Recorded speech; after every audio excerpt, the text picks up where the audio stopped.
구독자의 취향에 따라 재생 속도를 변경하면 더 유용하게 동영상을 시청할 수 있습니다. 이 영상은 성경을 매일 한 장씩 읽는 효과가 있고 궁금한 부분을 해소할 수 있으며 맥락을 이해하는 데 도움이 될 것입니다.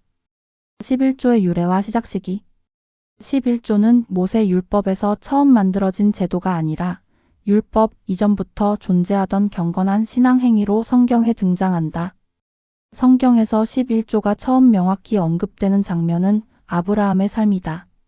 창세기 14장에서 아브라함은 전쟁에서 승리한 후 지극히 높으신 하나님의 제사장인 멜기세덱을 만나 그에게 모든 것의 10분의 1을 드린다. 이 장면은 하나님께서 명령하셨다는 기록 없이 아브라함이 자발적으로 11조를 드렸다는 점에서 중요하다. 즉, 11조는 처음부터 강제 규정이 아니라 하나님의 주권과 승리를 인정하는 신앙 고백의 표현으로 나타난다. 그 다음으로 11조가 등장하는 장면은 야곱의 서원이다. 창세기 28장에서 야곱은 베델에서 하나님을 만나 약속을 받고 하나님께서 자신을 지켜주시고 돌아오게 하시면 주께서 내게 주시는 모든 것에서 반드시 10분의 1을 주께 드리겠다고 서원한다. 여기서도 11조는 율법적 의무가 아니라 하나님의 보호와 공급에 대한 감사와 헌신의 약속으로 나타난다. 이 두 장면을 통해 11조는 율법 이전 족장 시대부터 존재한 신앙적 원리임이 분명해진다. 이후 11조는 모세를 통해 주어진 율법 안에서 제도화된다. 출애굽 이후 하나님은 11조를 레위 지파의 기업으로 정하신다.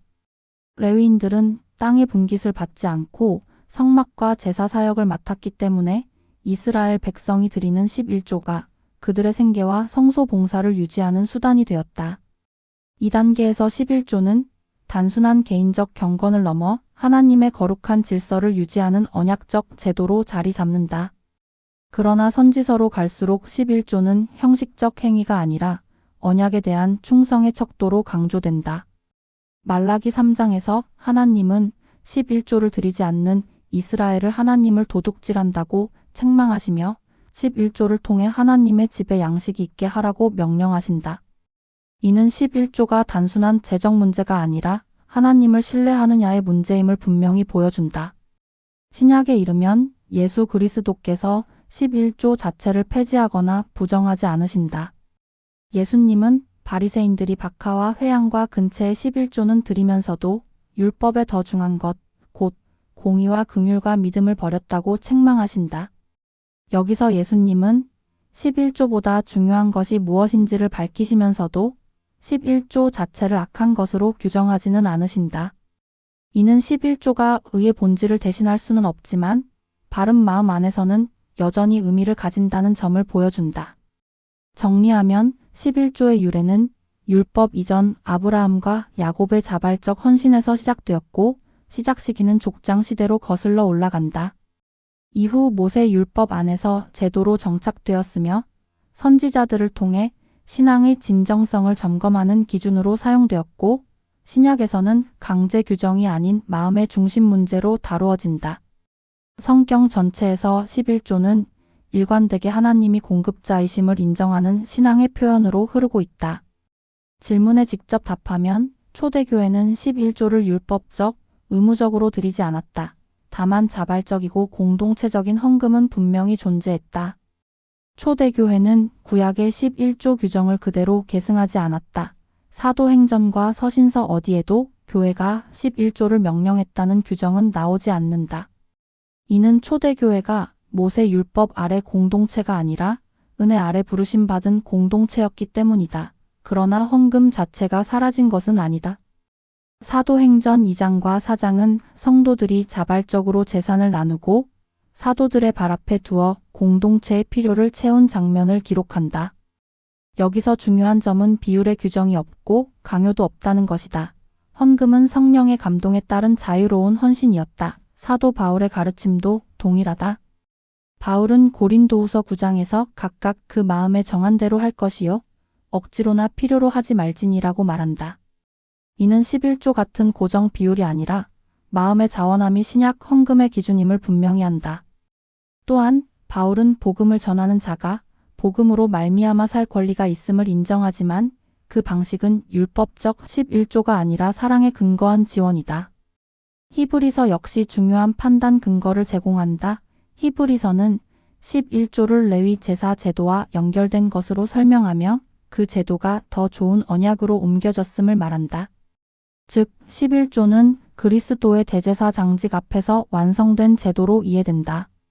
초대교회는 11조를 의무로 드리지 않았고 율법적 기준을 교회 규정으로 삼지 않았으며 대신 자발성 공동체성 필요 중심의 헌금을 실천했다. 초대교회는 11조를 지키지 않은 것이 아니라 11조가 가리키던 본질을 더 깊은 방식으로 실천한 공동체였다. 11조는 그림자, 초대교회의 헌신은 실체적 반응에 가깝다. 초대교회 직후 수세기 동안 교회는 여전히 11조를 의무로 강요하지 않았다. 1세기부터 3세기 교회는 박해 속에 있었고 성직자 계급도 지금과 같은 제도적 구조를 갖추지 못했다. 이 시기의 헌금은 사도행전적 전통, 즉 자발성 공동체 필요 중심이 유지되었다.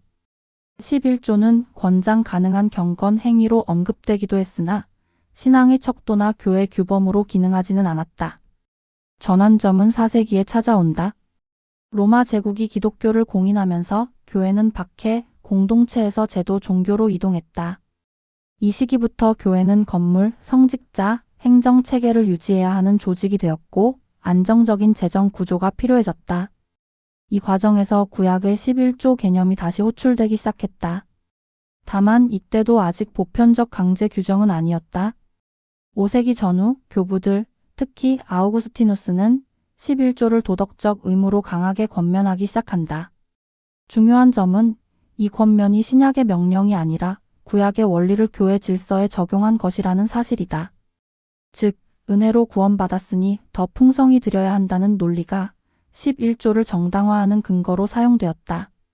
결정적 제도화는 중세 초반에 이루어진다. 교회와 국가가 결합한 상황에서 11조는 법적 의무로 전환된다. 특히 프랑크 왕국과 서유럽 지역에서 11조는 국가법으로 강제되었고 납부하지 않으면 처벌 대상이 되었다. 이때 11조는 더 이상 신앙 고백의 표현이 아니라 교회 유지세에 가까운 성격을 띠게 된다. 이 구조가 굳어진 핵심 원인은 세 가지다. 첫째, 레위 제사장 모델의 오해된 계승이다. 성직자를 레위인에 대응시키고 교회를 성전에 대응시키는 해석이 정착되면서 11조가 자연스럽게 마땅한 몫으로 여겨졌다. 둘째, 조직 유지 논리다. 대형 교회 구조, 성직자 생계, 교육구제 시스템을 유지하기 위해 고정 수입 모델이 필요했다. 셋째, 신앙 통제 수단화다. 11조는 외형적으로 측정 가능하기 때문에 신앙의 열심을 판단하는 가시적 기준으로 사용되기 쉬웠다. 종교개혁 이후에도 이 구조는 완전히 해체되지 않았다. 루터와 칼뱅은 구원과 11조를 연결하는 사고를 분명히 거부했지만 각 지역 교회는 여전히 제도 교회 유지를 위해 11조 관행을 상당 부분 유지했다. 특히 근대 이후 개신교 교회가 성장하면서 11조는 다시 표준 헌금 모델로 굳어졌고 일부 교회에서는 신앙의 척도처럼 기능하게 되었다. 정리하면 초대교회는 11조 강요 없음, 자발 헌금 중심. 4, 5세기는 제도 교회 형성, 11조 권면 강화. 6세기부터 9세기는 국가교회 결합 속 11조 법제화. 중세 이후 의무 측정, 통제 수단으로 고착. 현대 일부 교회에서는 신앙의 본질과 분리되지 못한 채 관행화 등이 이루어졌다. 결론. 11조를 신앙의 척도로 강요하는 구조는 초대교회의 전통이 아니라 제도 교회가 생존과 통제를 위해 선택한 역사적 산물이다. 성경 기준에서 볼 때 이는 은혜 아래 자원함이라는 신약 원리와 긴장을 일으킬 수밖에 없다. 아멘. 주 예수여 속히 오시옵소서. 더 널리 알리기 위하여 구독, 좋아요를 부탁드립니다.